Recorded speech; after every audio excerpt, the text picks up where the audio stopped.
Assalamu alaikum everyone. During the Gulf tour, I received a number of letters. Here's one of them.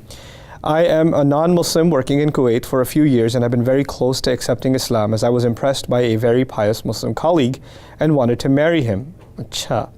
So wanted to learn more about Islam. The man I like is a Pakistani brother, and to know his culture, I got close to another Muslim female colleague who is married to a Pakistani family.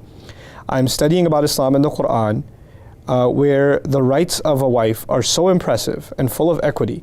But when I see my female friend's life, she is asked to do so much work for her in-laws and is forced by her husband to take care of her mother-in-law. And the mother-in-law tortures her a lot by creating fights between the couple. Also, the sister-in-laws are expecting her to work like a maid all the time. Her husband is very strict, and I see a lot of injustice where he threatens her of leaving her if she doesn't listen and do what in-laws want. If this is Islam, then I'm confused about becoming a Muslim. What's your advice? This is actually not the first time I've got a question like this one. There are a bunch of people who ask me questions about the rights of women, and particularly having to do with in-laws. This is a complicated subject, but I want to lay down a couple of basic things for everybody to understand the sister who asked the question. First of all, thank you for your question, because it's not just you. I think it's countless others that can benefit, inshallah ta'ala. The first thing is that in Islam, every relationship we have comes with a set of rights and responsibilities. So as a man, for instance, I owe certain obligations to my wife, just like she owes me certain obligations. And I owe certain obligations to my parents, just like they owe me. I have certain rights that that I have over them. Now, the principle is that you cannot allow any one relationship's rights to do injustice over anybody else's rights. Now, how do you balance all of these together? Specifically, we're talking about a husband, wife, and in-laws. For me as a son, I owe my parents obedience, I owe them respect, I owe them kindness, I owe them anything they ask, really.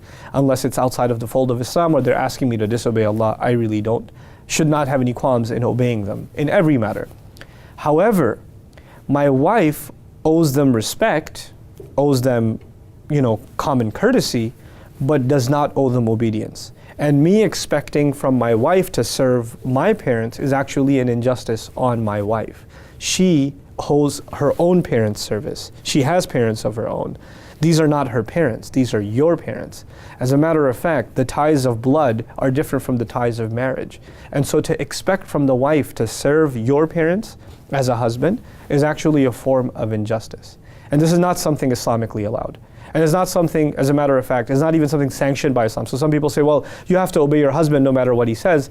That's not entirely true either. We don't obey any human being with that disclaimer, no matter what they say. I can't even obey my parents no matter what they say. If my dad was telling me to take a student loan with interest in it, I wouldn't take it. I can't. It's disobedience to Allah. I'm not going to do it. And as a matter of fact, sometimes you have to even disobey your parents out of respect if they're being unreasonable. It has to happen sometimes. If your father's asking you to take a loan, even if it's not an interest-based loan, or he's asking you to go into a business which you know is going to sink, you absolutely don't, guaranteed it's not going to fly, but he wants you to take all of your life savings and put them in that business. You not listening to your dad in that situation is not disobedience to your father. That's not how that works. As a matter of fact, our obedience to our parents is within the realm of reason. And of course, the thing that even when we disobey them, we don't disobey them at all, ever, outside the bounds of respect.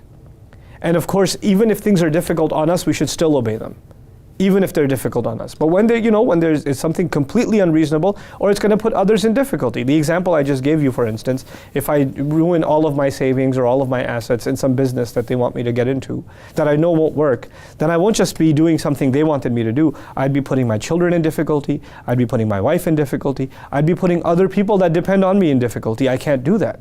They can do whatever they want with me, but they cannot allow me to do injustice to anybody else. That's just not how it works. Then there are families who force the husband to have one account, right? And the parents are co-signers on the account, and the wife gets like a $20 bill every week or something. That's not how it works either. You cannot do that. You can't have your wife, when you married her, you took her from her father to become her wali. And you owe her now the same responsibilities her father used to owe her. And now to treat her like a second-class citizen inside the house, or a maid to your parents, or to your sisters or somebody else, this is all absolutely absurdly ridiculous. And this is one of the things you and I are going to be asked about on Judgment Day. On the other hand, however, there's the other extreme. So on the one extreme, you have daughter-in-laws being turned into maids, which is absolutely absurd and ridiculous, unacceptable in Islam. And on the other hand, you have people that are, wives or even husbands that are absolutely spiteful of their in-laws, want nothing to do with them. I don't want to see their face. I don't want them coming over. I don't want you to go to your mother's house. I don't want you to talk to her ever. I hate her. I can't stand her, etc., etc. And this overly extreme distance from your husband's family.